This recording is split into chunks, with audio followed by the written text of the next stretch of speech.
독일 나치에 의해 아우슈비츠에 감금됐지만 살아남은 유대계 이탈리아인이자 이것이 인간인가?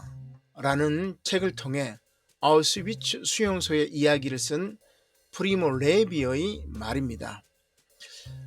내가 수용소에서 처음 받은 위협과 모욕, 첫 구타는 나치 친위 대원들로부터 받은 것이 아니라 나와 똑같은 유대계 수용자들, 즉 동료들로부터 받은 것이었다. 레비는 650명의 수용자와 함께 12칸의 화물차에 실려 아우슈비츠로 끌려갔습니다. 화물칸에는 모두 45명이 있었는데 이 중 목숨을 건진 이는 고작 4명이었습니다. 레비가 아우슈비츠에서 지낸 기간은 11개월이었는데 당시 아우슈비츠 수감자의 평균 생존 기간은 고작 3개월이었습니다. 이 끔찍한 일을 경험한 레비가 인류 사회에 던진 궁금증이 바로 서두에 언급한 것입니다. 상식적으로 같은 처지에 놓인 수감자들은 서로 연대하고 협동하는 것이 자연스러워 보입니다. 그런데 레비는 전혀 다른 경험을 하게 됩니다. 나치로부터 억압받은 유대계 수감자들은 감옥 안에서 서열을 정했습니다. 그리고 그 안에서 약자를 괴롭혔습니다. 같은 종족끼리 같은 처지에 있는 동료들에게 기막힌 상황입니다. 왜 그럴까요? 오징어 게임 시즌2를 공개하고 황동욱 감독은 이렇게 말합니다. 사는 게 힘들어지고 좋은 일자리가 사라지면 우리는 서로를 탓하잖아요. 권력을 가진 사람들 때문이라 해도요. 분노가 옆으로 또는 아래로만 흐르는 것 같았어요. 시즌2에서 기훈은 게임을 끝내려고 하면서 우리가 싸워야 할 사람들은 저 사람들, 게임의 주체자들이라고 말해요. 계란으로 바위치기처럼 실패할 수밖에 없는 일이고 바보스럽게 들릴지라도요. 감독의 말은 먹고 살기 어려워질수록 서로를 탓하는 사회상을 투영하고 옆이나 아래가 아닌 위를 향해 분노하는 방법을 모색하려는 것으로 볼 수 있습니다.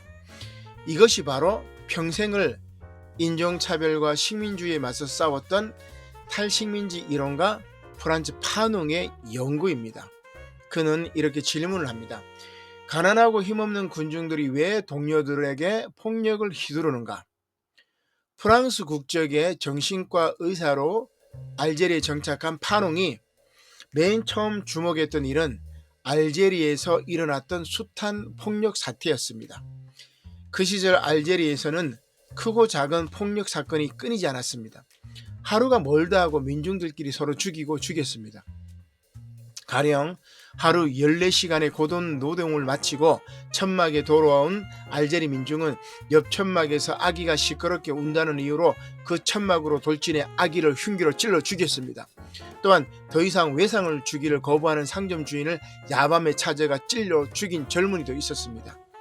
당시 알제리의 지배자였던 프랑스는 알제리 국민들의 이런 폭력성을 몹시도 증오했습니다.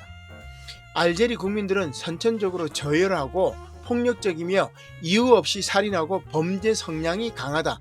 깜둥이들은 원래 폭력적이야.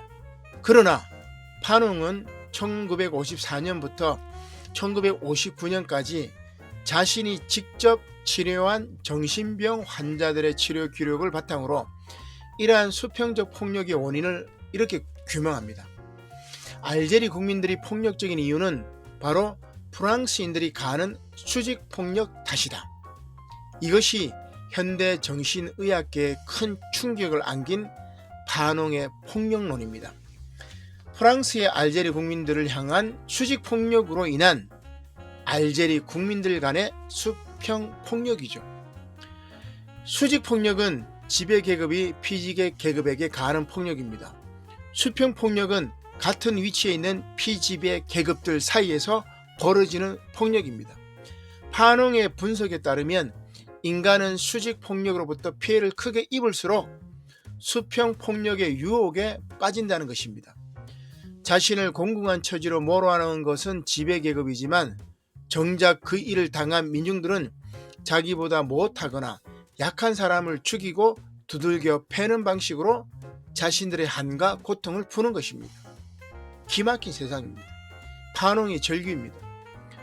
굶주림, 집값을 못 내 집 주인에게 내쫓김, 어머니의 말라붙은 젖가슴, 해골이 앙상한 아이들, 폐쇄된 작업장, 심장 곁을 까마귀 떼처럼 따라다니는 실업자들, 이 속에서 원주민은 매일 살인의 유혹을 받게 된다. 몇 파운드의 밀가루 때문에 얼마나 많은 일이 일어났는가. 따라서 판홍은 유럽의 백인들을 향해 폭력 항쟁의 가치를 높이 들었습니다. 왜냐하면 수평 폭력의 원인인 제국주의의 수직 폭력을 제거해야 이 문제가 해결되기 때문입니다. 그러나 수평 폭력을 없애기 위해 수직 폭력을 폭력으로 제거해야 한다는 판홍의 주장은 현실화되기 쉽지 않습니다. 지배계급은 민중들의 수평 폭력 본능을 악용하려고 하기 때문입니다. 국가 간 수직 폭력을 강화하고 미국 내 민중들에게는 수평 폭력을 도발하는 트럼프 2기가 지금 베네수엘라, 이란, 기타 등등 이렇게 폭력적인 세계 질서로 다시 재편되었죠. 그러나 미국인들은 진정한 착취의 뿌리인 트럼프와 월가의 수직 폭력에 맞서야 되지 않을까? 저는 개인적으로 그렇게 생각합니다. 오징어 게임 2는 게임과 드라마에서 수직 폭력에 맞섰습니다. 드라마이기 때문에 가능한 것일까요?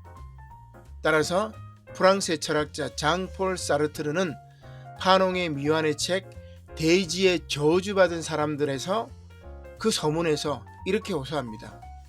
유럽이 우리 대륙에 손을 댔으니 그 손을 후려쳐서 떠나가게 만들어야 한다.